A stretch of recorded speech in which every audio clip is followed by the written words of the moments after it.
Grâce à Madame Gourmelon, on va organiser aujourd'hui une manifestation pour pouvoir promouvoir la crédibilité d'une entreprise adaptée dans le milieu actif professionnel.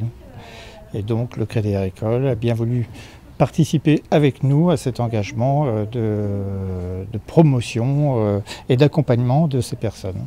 C'est un débat, donc c'est plein d'imprévus. Donc non, il y a certains intervenants qui vont témoigner de leurs actions. Je pense à Thierry Bellon qui est patron des achats d'Air France, Olivier Debargue, il y a aussi Madame Gourmelon, le Crédit Agricole aussi, qui nous aide beaucoup dans cette démarche.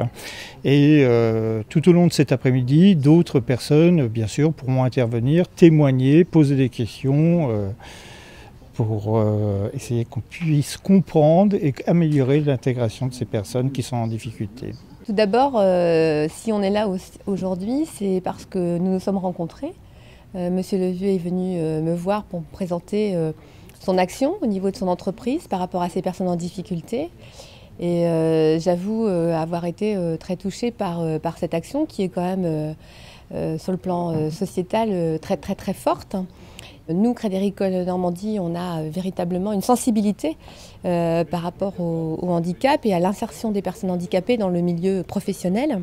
On a trouvé un intérêt commun à travailler ensemble sur ce sujet parce que on trouve que Crédit Agricole Normandie et Crédit Agricole en général, le groupe Crédit Agricole, on a une légitimité pour aider les personnes handicapées en milieu professionnel.